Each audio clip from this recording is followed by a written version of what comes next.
A very good morning, student. So, again, we continue our chapter that is human health and disease. In previous video, I give some introduction of this chapter. In today's video, we study about some common diseases which is caused by some microorganisms. Okay, so let's start.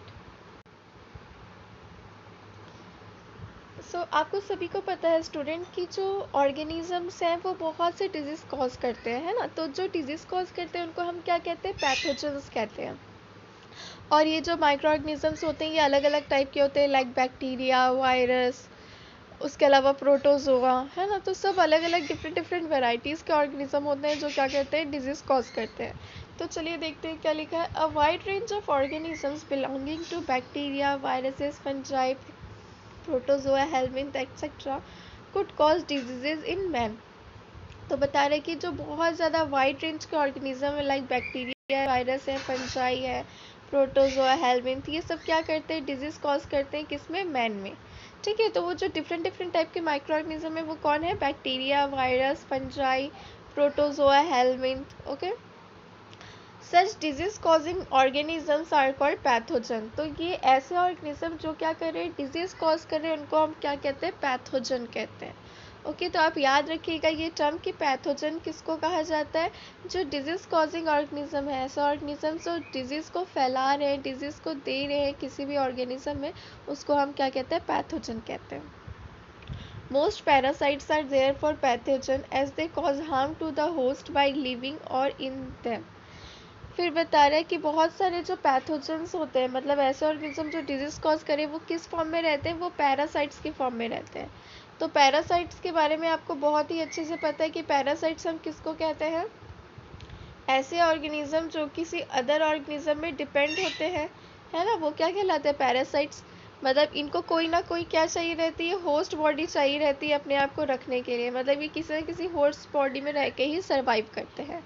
ठीक है, तो ये जो pathogen होते हैं वो क्या करते हैं? कभी कभी होस्ट बॉडी में एज अ पैरासाइट के फॉर्म में रहते हैं और फिर क्या करते हैं? डिजीज कॉज करते हैं। ओके, तो वही चीज़ यहाँ पे बता रहा है कि जो पैथोजेंस होते हैं वो पैरासाइट्स के फॉर्म में रहते हैं और फिर जो होस्ट बॉडी है उसको क्या करते हैं? हार्म करते हैं, उसको नुकसान पहुँचाने का काम करते हैं। Okay, the pathogens can enter our body by various means, multiply and interfere with normal vital activities, resulting in morphological and functional damage. अब देखिए बहुत इंपॉर्टेंट चीज़ बताइए कि ये जो पैथोजन है ये अपना काम कैसे करते हैं। तो ये पैथोजन क्या करते हैं? हमारी बॉडी में एंटर करते हैं और ये हमारी बॉडी में एंटर बहुत ज़्यादा डिफरेंट डिफरेंट वेज के थ्रू कर सकते हैं, लाइक वाटर के थ्रू, फूड के थ्रू, एयर के थ्रू, सॉइल के थ्रू, मतलब किसी भी मीन्स के थ्रू ये क्या कर सकते हैं? हमारी बॉडी में एंटर कर सकते हैं। ओके, उसके बाद जैसे ही हमारे बॉडी में एंटर करेंगे तो क्या करेंगे? अपनी पॉपुलेशन बढ़ाएंगे, है ना। तो ये क्या होते हैं? कंटिन्यूसली मल्टीप्लाई होते रहते हैं। ये क्या करते हैं? अपनी पॉपुलेशन को बढ़ाते रहते हैं, मल्टीप्लाई होते रहते हैं। और उसके बाद जो हमारी नॉर्मल एक्टिविटी हमारे बॉडी में चलती रहती है, जो हमारा बॉडी का नॉर्मल फंक्शन है, लाइक देखिए ये जो माइक्रो ऑर्गेनिजम्स होते हैं ये अलग अलग टाइप के होते हैं। कुछ जो होते हैं हमारे डाइजेस्टिव सिस्टम को अफेक्ट करते हैं, कुछ रेस्पिरेटरी, लाइक ये जो कोरोना आया है वो किसको अफेक्ट कर देता है? हमारे रेस्पिरेटरी सिस्टम को अफेक्ट करता है ना। तो कहने का मतलब ये है कि ये जो माइक्रो ऑर्गेनिजम्स होते हैं ये अलग अलग पार्ट्स को, अलग अलग सिस्टम को अफेक्ट करते हैं। ऐसा नहीं है कि एक माइक्रो ऑर्गेनिज्म सारे सिस्टम को हमारे अफेक्ट कर सकता है। जो माइक्रो ऑर्गेनिजम्स होते हैं वो डिफरेंट डिफरेंट सिस्टम्स के लिए होते हैं, मतलब कुछ डाइजेस्टिव को अफेक्ट करते हैं, तो कुछ रेस्पिरेटरी को, कुछ सर्कुलेटरी को। ओके, तो वही बता रहे हैं कि ये जो माइक्रो ऑर्गेनिजम्स होते हैं, मतलब ये जो पैथोजेंस, माइक्रो ऑर्गेनिज्म हम नाम नहीं ले सकते, हम क्या कह सकते हैं? पैथोजन कह सकते हैं। क्यों? क्योंकि पैथोजन कहने का मतलब वही होता है, पैथोजन में भी माइक्रो ऑर्गेनिजम्स वगैरह आएंगे, लेकिन पैथोजन कहने का मतलब वो जो डिजीज कॉज करेगा। और अगर हम माइक्रो ऑर्गेनिज्म कहते हैं तो माइक्रो ऑर्गेनिजम्स बहुत से अच्छे भी होते हैं, लाइक जो हम दही खाते हैं, दही में भी तो माइक्रो ऑर्गेनिज्म होता है, बैक्टीरिया होता है, लैक्टोबैसिलस, लेकिन वो तो अच्छा होता है हमारे लिए, है ना। तो वही जब भी आप डिजीज से रिलेटेड बात करेंगे तो आप कहेंगे पैथोजन। तो यहाँ पे वही बता रहे हैं कि ये जो पैथोजन होते हैं ये क्या क्या करते हैं। सबसे पहले ये किसी भी मीन्स के थ्रू हमारी बॉडी में एंटर करेंगे, लाइक फूड के थ्रू, एयर के थ्रू, वाटर के थ्रू, सॉइल के थ्रू, किसी भी चीज़ के थ्रू। उसके बाद फिर ये अपने आप को मल्टीप्लाई करेंगे और जो नॉर्मल एक्टिविटी हमारे बॉडी में चल रही है उसको पूरी तरह से अफेक्ट करने की कोशिश करेंगे, क्योंकि इनकी पॉपुलेशन बढ़ जाएगी तो ये आसानी से हमारी बॉडी को अफेक्ट कर सकते हैं। और उसके बाद फिर वो सब चीज़ें हमारी इम्यूनिटी पे डिपेंड करती है कि हम कितना उस चीज़ से लड़ पा रहे हैं, उससे ओवरकम कर पा रहे हैं। ओके, उसके बाद फिर क्या बता रहे हैं, resulting in morphological and functional damage. अब ये हमारे नॉर्मल विटल एक्टिविटी को अफेक्ट कर रहा है, तो उसकी वजह से क्या होता है, जो मॉर्फोलॉजिकल और फंक्शनल डैमेज हो जाता है हमारे बॉडी का। मॉर्फोलॉजिकल कहने का मतलब, मॉर्फोलॉजी हमेशा जो बाहर से चीज़ें फिजिकली अपीयर हो रहा है उसको हम मॉर्फोलॉजी कहते हैं। और फंक्शनल डैमेज, अब ये कोई सिस्टम को अफेक्ट कर रहा है, हमारे बॉडी में बहुत से ऑर्गन सिस्टम है, like digestive system, respiratory system, है ना। तो ये कोई भी सिस्टम को अफेक्ट कर रहा है, मतलब उसके फंक्शंस को ही तो अफेक्ट कर रहा है। जो नॉर्मल फंक्शन हो रहा है वो नॉर्मली नहीं हो पा रहा है। ओके, देन क्या बता रहा है, pathogens have to adapt to life within the environment of the host. Pathogen जो है वो क्या करता है, अब पैथोजन भी तो कोई बहुत बड़ा महान नहीं है, है ना। तो ये जो पैथोजन है वो क्या करता है, सबसे पहले अडेप्टेशन करता है।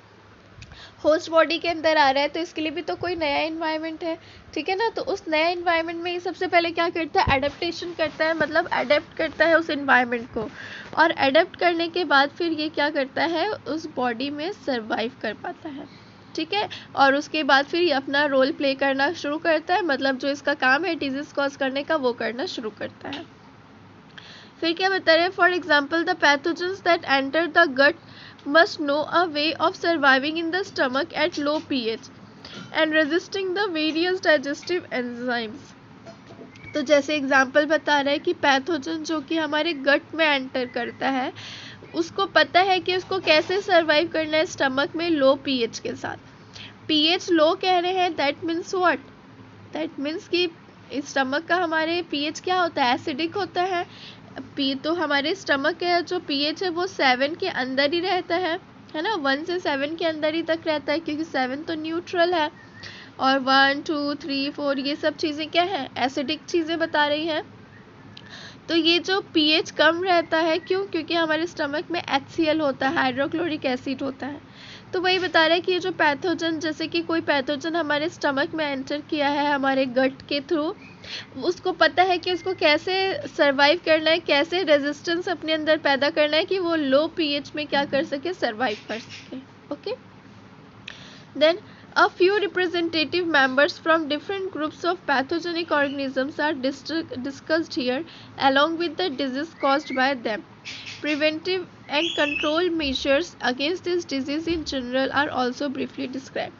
फिर बता रहे हैं कि इन सब डिजीज़ के लिए बहुत सारे प्रिवेंशन है, कंट्रोल है कि कैसे इन सब चीज़ों से बचा जा सकता है। ओके, तो ये एक इंट्रोडक्शन था कॉमन डिजीज़ के बारे में ह्यूमंस में, मतलब कि अभी आज हमने इसमें किस चीज़ की स्टडी करी, पैथोजन की, कि ये पैथोजन होते क्या है। तो आपको याद रखना है कि पैथोजन डिजीज कॉजिंग ऑर्गेनिजम्स को हम क्या कहेंगे, पैथोजन कहेंगे। एकदम अच्छे से आपको याद रखना है, pathogen is disease causing organism.